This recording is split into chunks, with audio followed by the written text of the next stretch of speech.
Welcome to Ministries That Podcast, where I talk to successful ministry leaders about how they're using podcasting to amplify their mission and grow their ministry so you can too.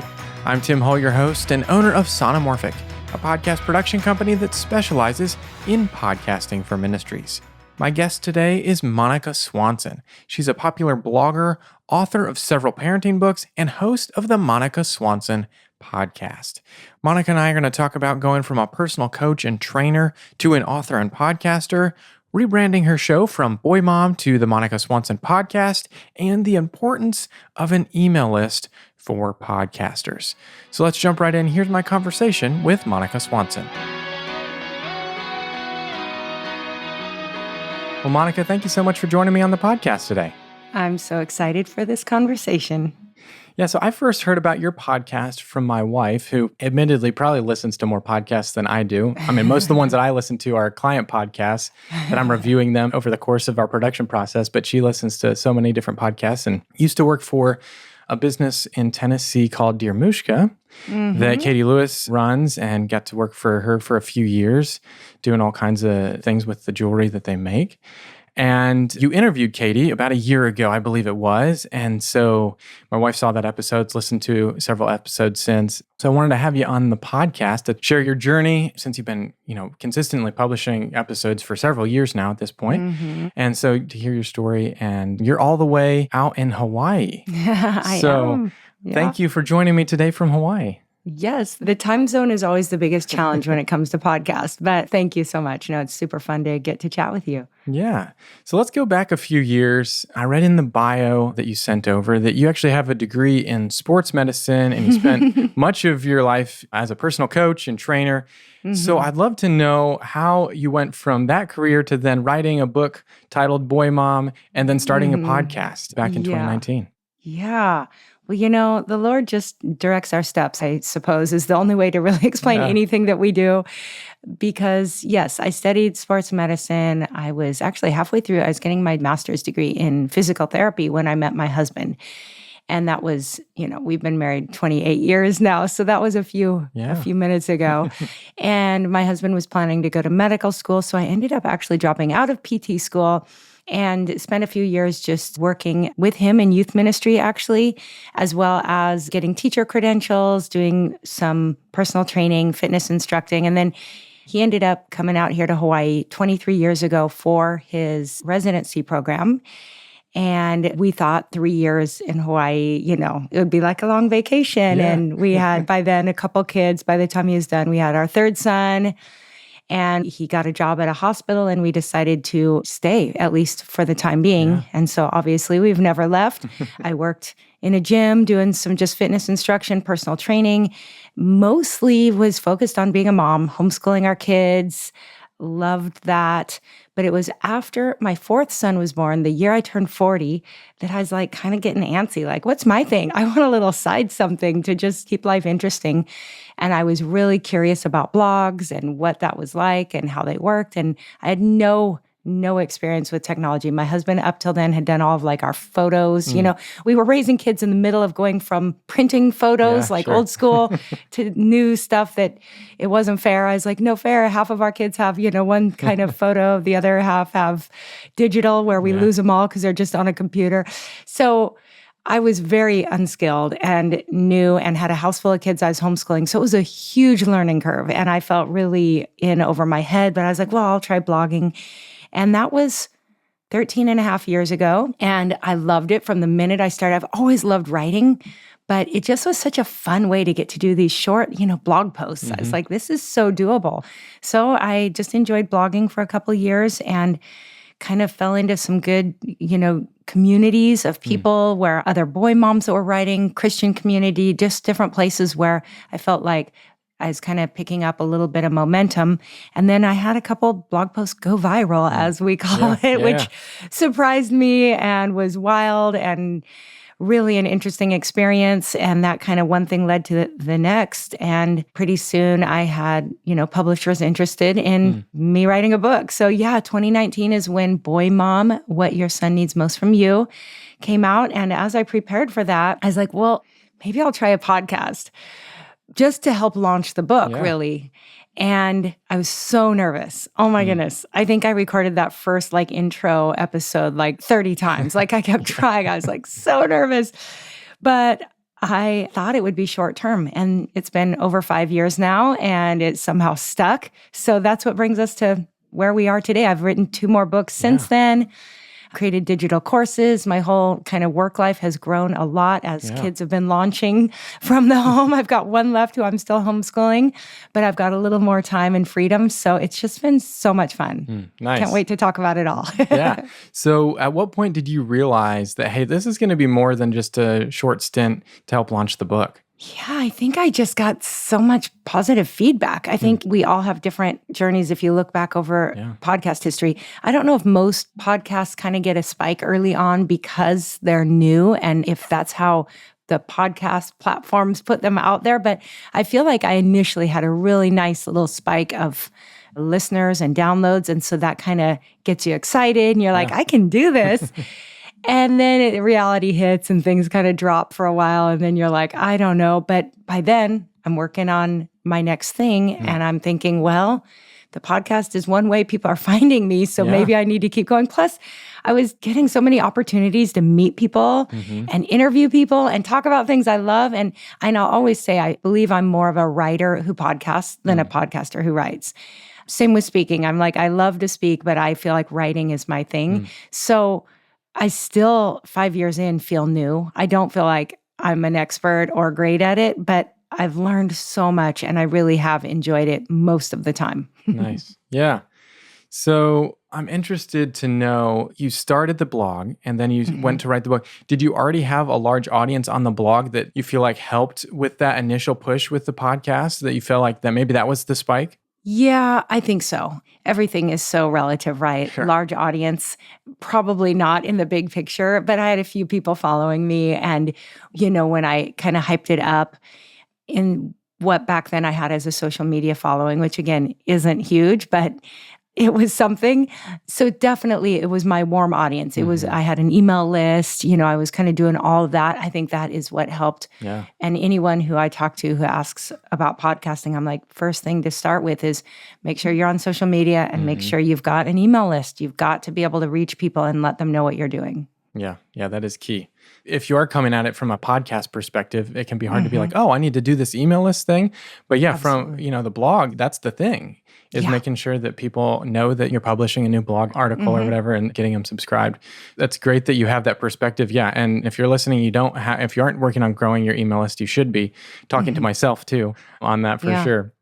But question for you. So if you press play on any of your episodes recently, there's a blurb at the beginning where you say that the show is powered by Christian parenting. So I'd love to know at what point they approached you or you approached them. How did that relationship come about?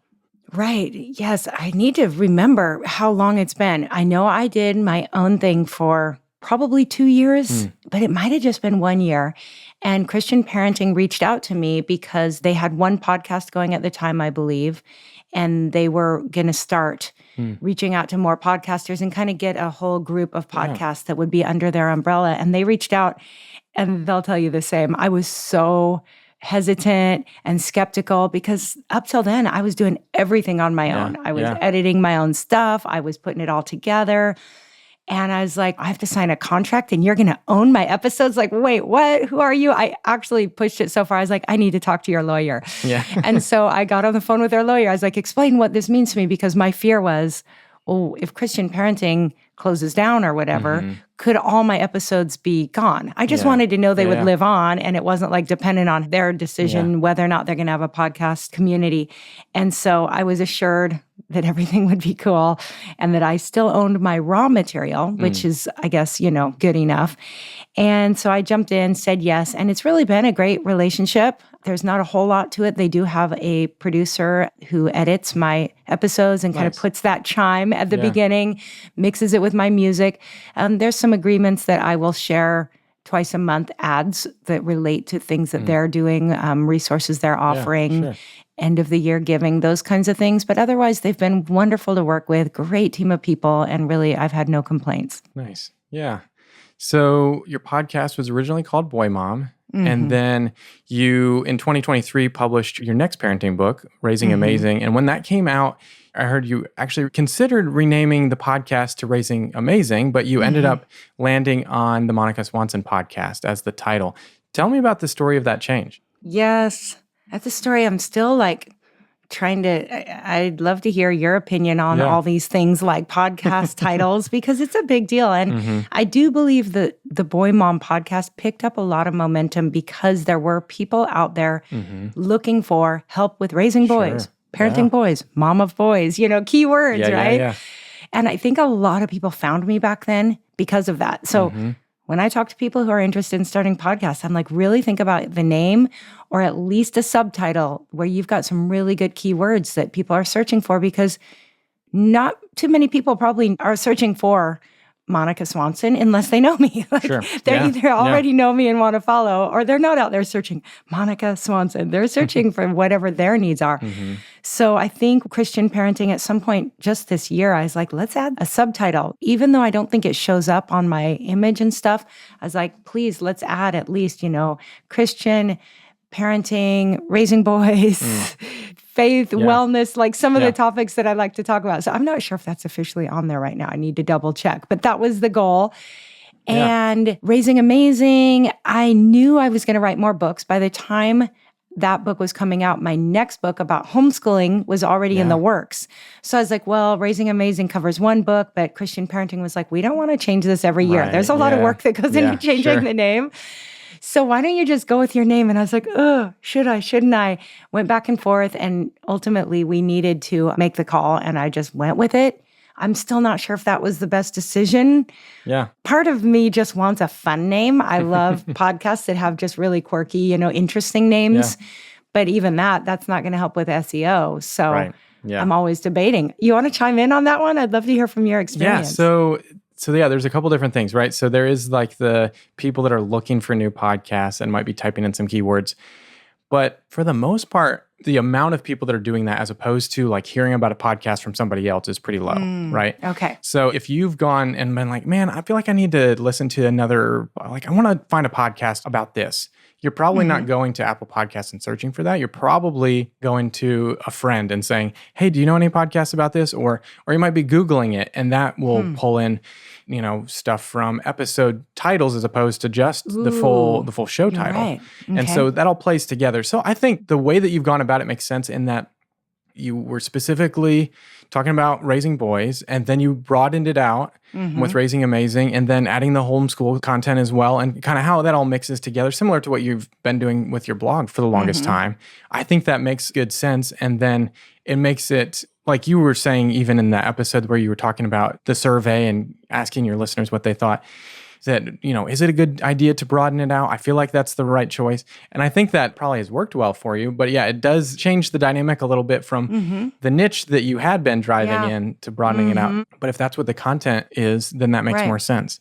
Right. So it's really tricky, because I do feel like, in general, I believe that when you niche in on any topic, whether you're blogging or podcasting, I believe in it. But I also know that I really am passionate about a number of things. For example, kind of branching off on topics here, but this fall, I'm going to do a whole month where I talk about women's health. Well, that's something I'm super passionate about. You already talked about my background, sports medicine and all that. Right. And I'm like, I'm not ready to just say, I'm only going to talk about Boy Mom, because I want the freedom to talk about other things. Even if it means I lose a few people, this is authentically who I am. And I'm willing to have a smaller audience if that means I get to speak on the topics that I really love. Now, I'm not going to go out and try to bring gardening or finance. I'm not Dave Ramsey. So I'm going to stay in my lane. But my lane has probably, I've kind of counted maybe 3 to 5 topics that I love. I'm like, I'm going to keep talking about all of them. I hope everyone's okay with that. And what I've heard, way back when I was starting, we all follow our people. I think Michael Hyatt was one of the first guys that I found. And I remember him saying, people will follow you for your worldview. And so if you talk about something that's not in your specific niche, it's okay as long as it makes sense. Yeah. People are like, of course Monica Swanson's going to talk about women's wellness.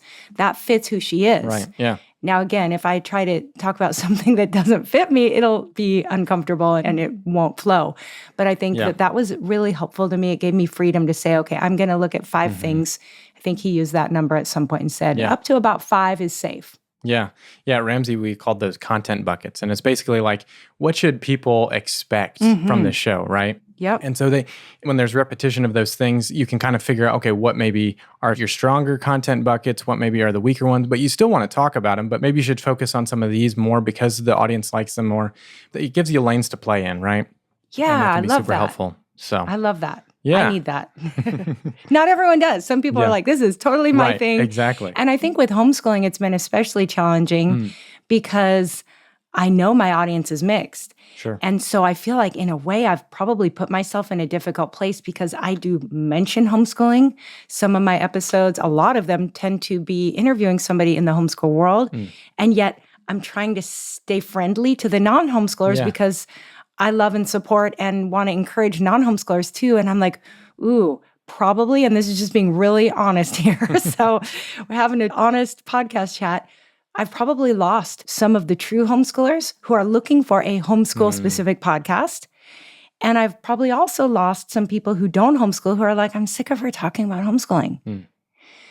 I hope and pray that the people who just appreciate my worldview, my perspective, and know that, I might mention homeschooling, but I'm not going to talk about it every week. I'm hoping that they're sticking around. So it's a risk I'm taking. Totally. And I think it's a risk you should take. And that's, putting your name on it. People are building trust with you, and that's who you are. And so that's just how it goes. So I think that's a good call. Thank you. I think that's I a good needed call. to hear that. Yeah. So speaking to that a little bit, I've noticed that frequently you have guests on the podcast, but then also sometimes you do have episodes where you're just kind of sharing your thoughts on a topic.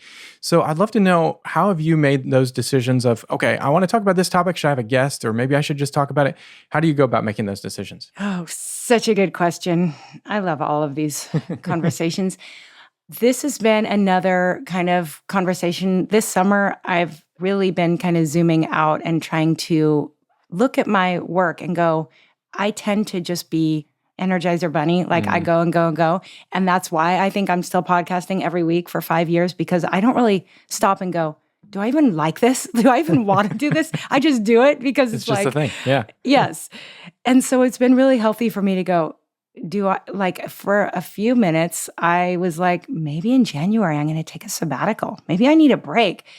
And I talked to some people, and my husband was like, I think you're fine. I think you want to, I don't think you really want a break. I think you just need to reorient how you're doing some things. So I think part of my frustration has been, and here's a warning to anyone who's newer at podcasting, if you have guests on, you will end up getting so many emails, at least I do, from book publicists. Yeah.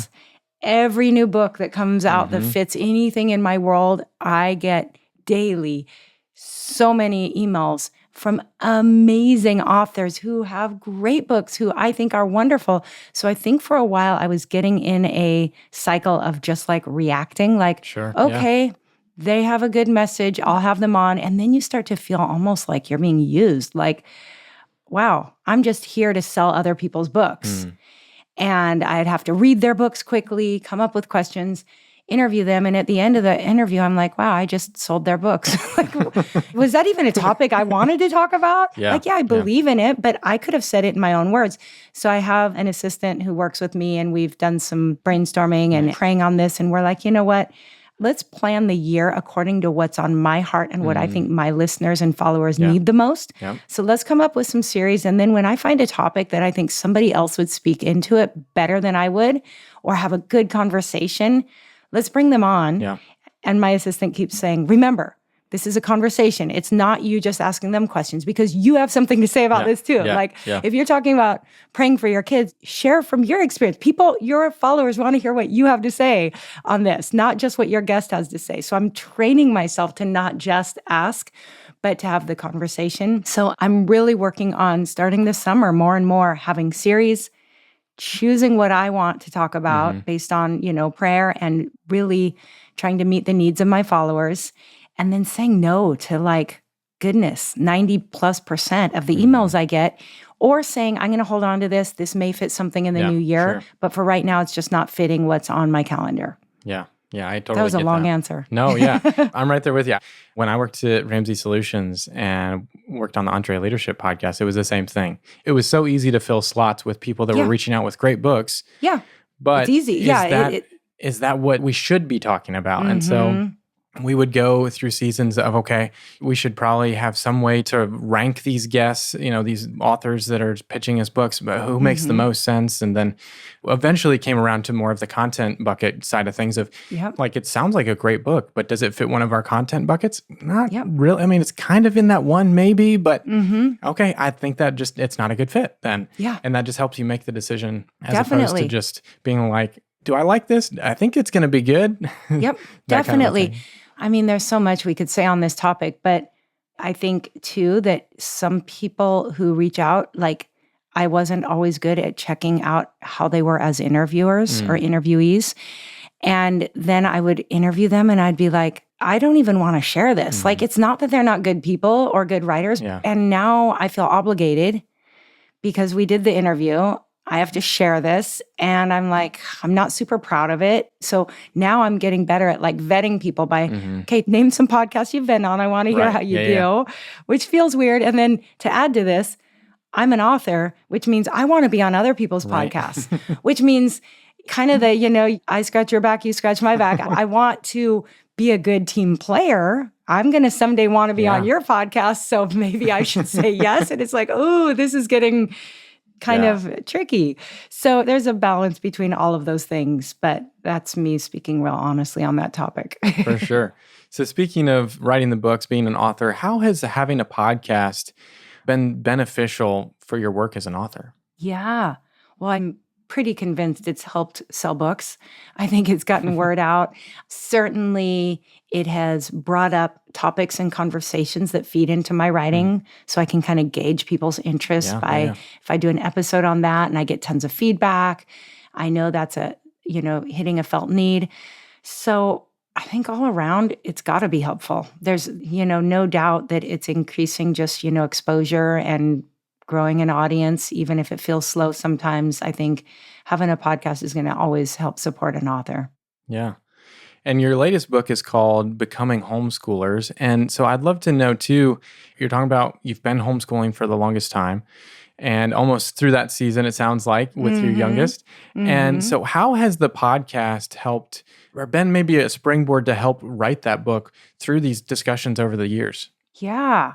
Well, that particular book has been kind of funny because though I've homeschooled forever and it's such a huge part of our life, I never really thought about writing a book about homeschooling.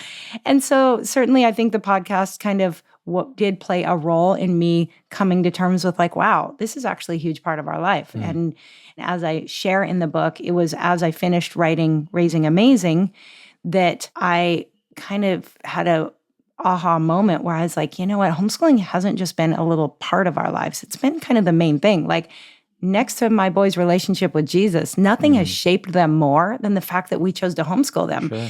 And so as I brought that, kind of shyly got a little more comfortable talking about homeschooling on the podcast and having more guests where we discussed homeschooling, I started to realize, this resonates with people. People want to hear more. They're curious about our experience. They're like, we want to know what it looked like for you to homeschool. So I think that helped me take those steps to write that last book.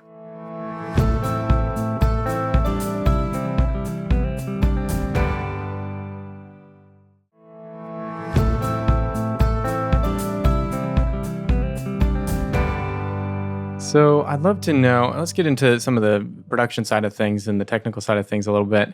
When we publish this episode, you'll have published over 280 episodes of your podcast. And so I'd love to know, we've talked about this a little bit, but what have you found to be the best ways to grow your audience? Yeah, I guess I'd have to say social media. It's such a, I have a love-hate relationship with social media. I'm mostly, when I say social media, I'm just referring to Instagram. I do have a Facebook account where all my Instagram stuff goes to, but I really don't check in there much. I'm not on TikTok. Actually, I think I have an account, but just to follow my kids who also don't post there. But anyways, I think social media is kind of the necessary, and I don't want to say necessary evil, but kind of is. People who don't want to go on it, I'm like, you need to, I'm sorry. And it is a hard thing to grow, and it's constantly changing, and it's frustrating. But when it's good, it's really good.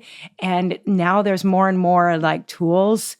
More recently, I've kind of figured out how to do the whole, like, you post the B-roll with a little hook, you get people in your caption, and then I use a app called ManyChat, which is where somebody leaves a word and you direct message them a link to something. I'm like, this is genius. You do pay money for ManyChat, but it's not that much. That's a way to sell books. That's a way to sell courses. It is such a great tool. So if people can get started and study what works. I mean, the problem is most of us, especially I'm middle-aged here, and I'm like, it's easy for me to go back to what I was doing 5 years ago, and that's not going to work on Instagram. You can't just post a photo and expect everyone to like it. You have to stay up on trends. You have to do the things that Instagram's going to show to not only your followers, but non-followers.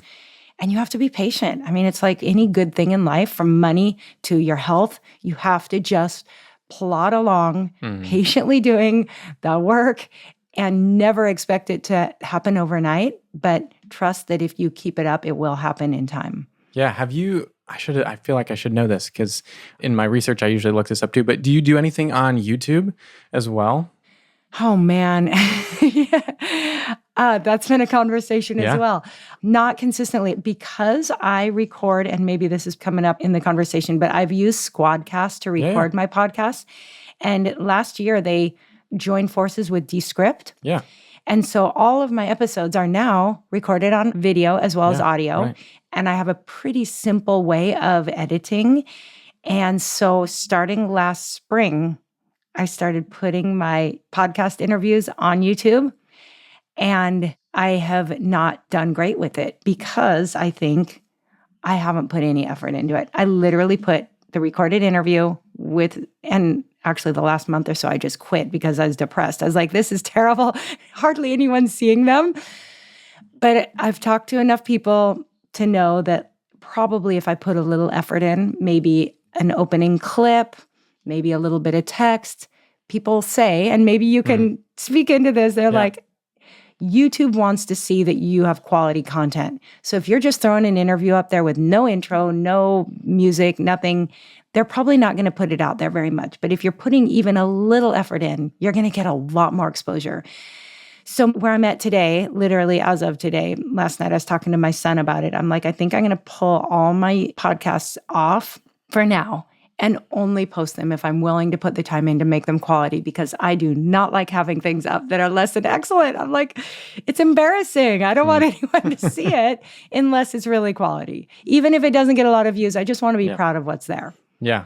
What do you think? Yeah. So the way that I've gone about it, because doing the video side of things, I mean, what I tell people is it takes 3 times the work, right? Like capturing video and paying attention to the lighting and other elements that go into that. And then editing it frequently takes quite a bit of time. Then if you want to add graphics, there's that element. And then, YouTube wants the billboard that people are seeing is the thumbnail. And so people spend a lot of time designing the thumbnail, and then you got to get the title right for people to want to then click on that thumbnail. Those go together. And so it ends up taking a lot of work. So what I've ended up doing, and what I recommend people doing, at least at the beginning, is you should publish on YouTube because it's the top place that people discover new podcasts.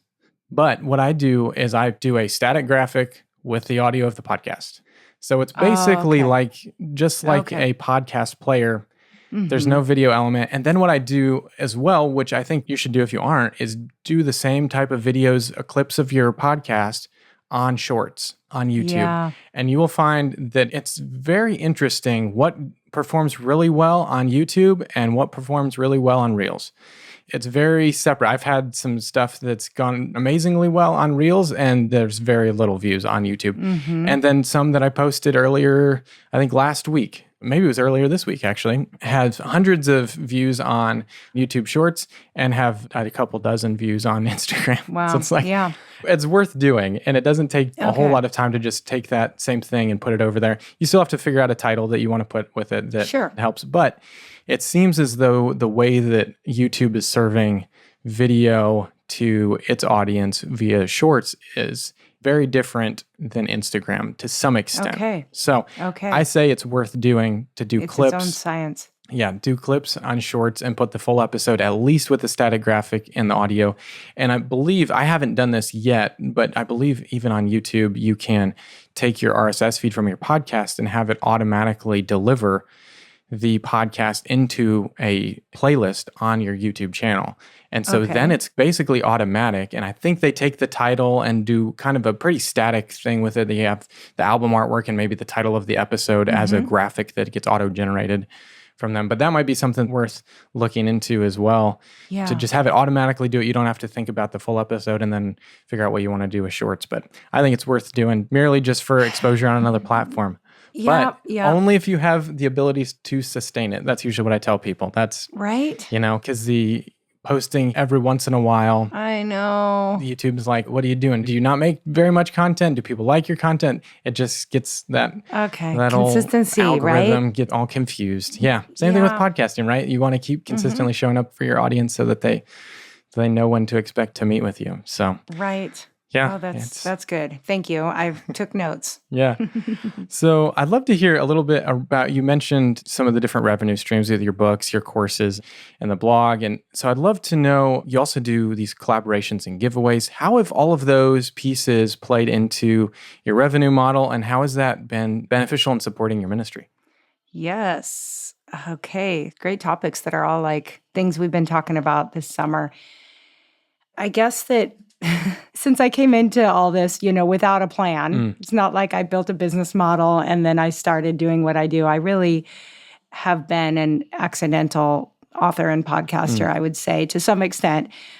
But over the years, clearly getting a book deal was really exciting. And, it's always nice to have an advance up front when you're working with a publisher.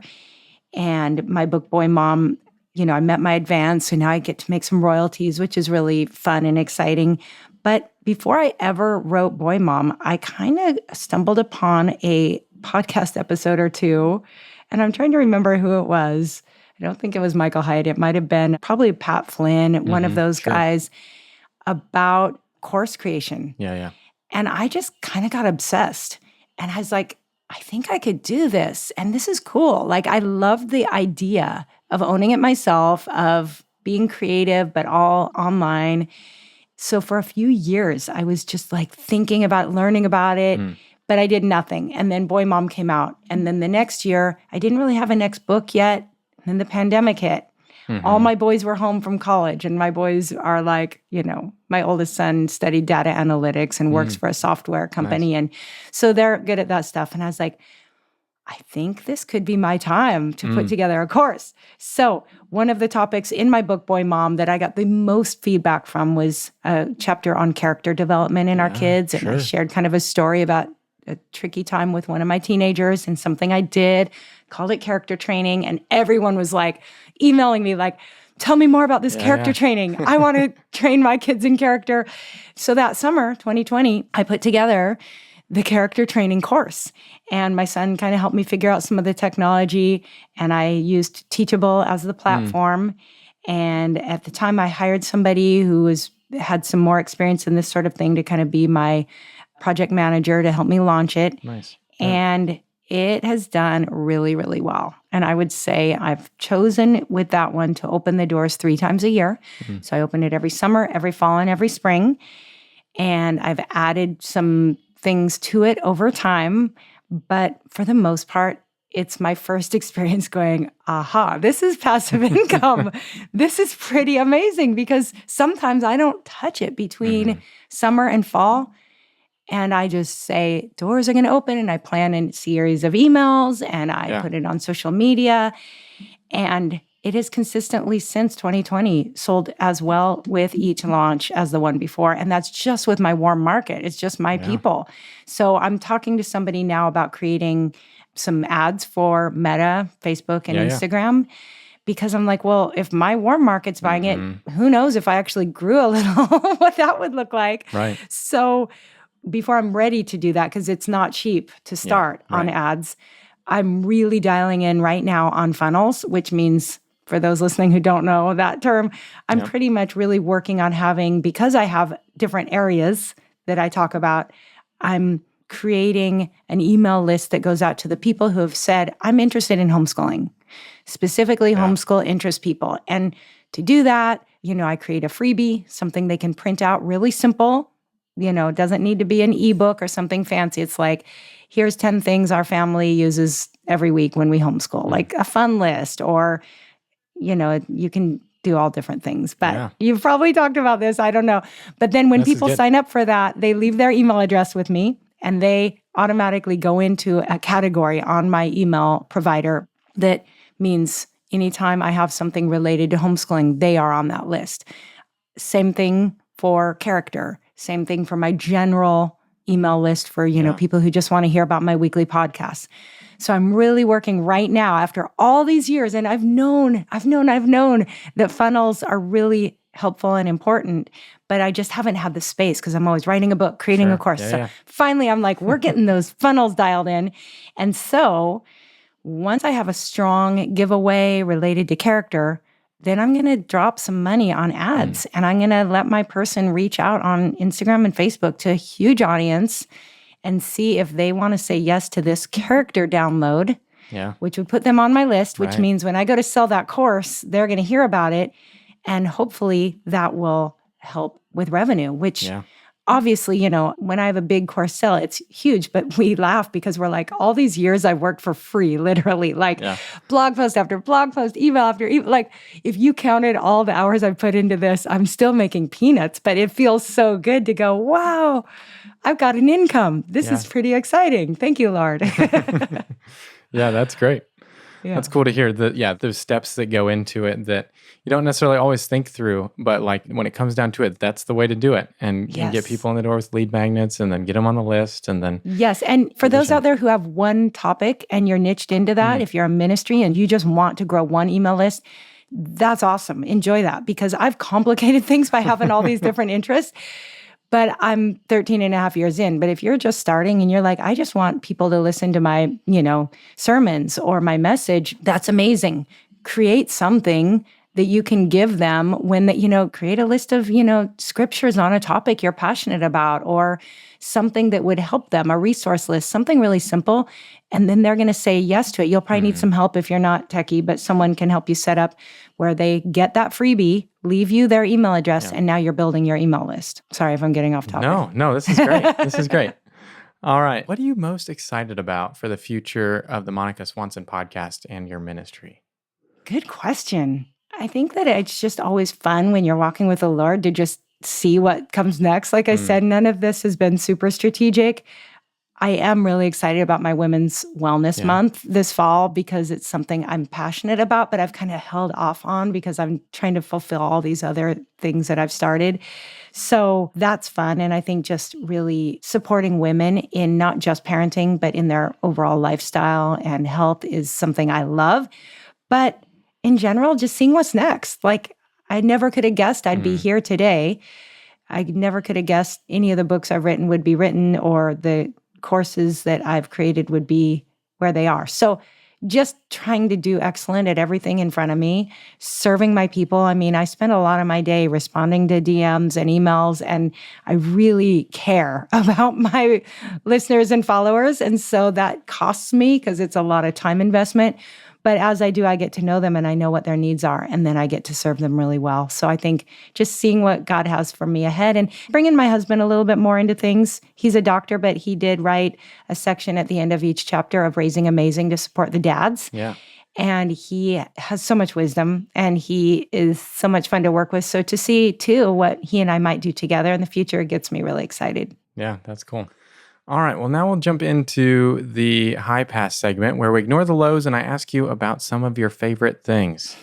So first one, what's your favorite tropical fruit to grow and eat in Hawaii? That's easy today because we just got the first mango of the season yesterday. And my goodness, when I eat a mango, I feel like I'm in the Garden of Eden. I'm like, this has to be the best fruit ever. But we're not getting many this year, so I'm a little disappointed. Yeah. Well, yeah, mango, nice. What's been your favorite part about raising 4 boys? There's just nothing like the relationships, both between me and them, just the bond I feel. And, you're asking me as my oldest son flies back to California after being here a couple of weeks. So it's a little bittersweet. But also their relationship with each other is amazing, just to see they're best friends. And it brings me so much joy to see them just loving each other, encouraging each other, challenging each other, supporting one another, and praying for each other. So that's been amazing. Yeah. All right. What's one of your favorite stories from a listener about how the Monica Swanson podcast has impacted their life? Wow. Thank you for asking. That's one of those things I get emails and I'm like, I wish I had printed out everyone because they are so encouraging. I think more recently, I'm humbled when I read them, but a lot of people who tell me that sometimes the words I'm sure are a little bit exaggerated, but that their life has changed, that they wouldn't be the parent they are today without me, or that, especially recently, that they decided to try homeschooling and it changed their family's life. And it wouldn't have happened if they hadn't been following me or something along those lines. And I'm just like, wow, really, really humbled to see that God could use me and my message to change lives. So that's all to God's glory right there. That's great. All right. Well, as we close, the last question is, who do you know that you think would also be a great guest on this podcast? So many great podcasters. And that's part of our conversation too, is just remembering there's so many podcasts out there. It's hard to even. So we need to all keep that in mind. And I have so many favorites. I have been communicating recently with Dorinda Wilson, who is a specific homeschool. I'd say she fits into that, definitely has a homeschool audience. But she's worked really hard. And like me, she's kind of in my season of life. She's actually a grandma too now, but she and I communicate a lot, and I think she's a hard worker, and I think she's done a really great job of balancing family and her work. So I think Dorinda Wilson would be really fun to listen to. Yeah. I think we may have even reached out to her already, and I can't remember what response I got back, but I would love to have her on. Yeah, she's done great work for sure. Yeah, and her son helps her with her work, so I think that would be interesting too, because that's kind of all in the family. It's been really cool to hear her process. So well, nice. Well, Monica, thank you so much for taking the time today to tell us about your podcasting journey and the work that you've gotten to do over the past 5+ years with my audience. I really appreciate it. Oh, thank you so much for letting me process with you and be honest. This has been super fun. God bless you. It was a lot of fun getting to talk with Monica and hearing her journey of being a writer that podcasts and the role the podcast has played in helping her write her latest book, Becoming Homeschoolers. You can listen to the Monica Swanson podcast with the link in the show notes. Well, that's going to do it for this episode of Ministries That Podcast, produced by Sonomorphic. If you enjoyed today's episode, follow or subscribe to the podcast and share it with a friend. That's the best way to get the word out so together we can help more ministries grow and thrive through podcasting. Now come back in 2 weeks to hear my conversation with John Houghton. He's the CEO at the Holy Post Media Company, home of the popular podcast, The Holy Post.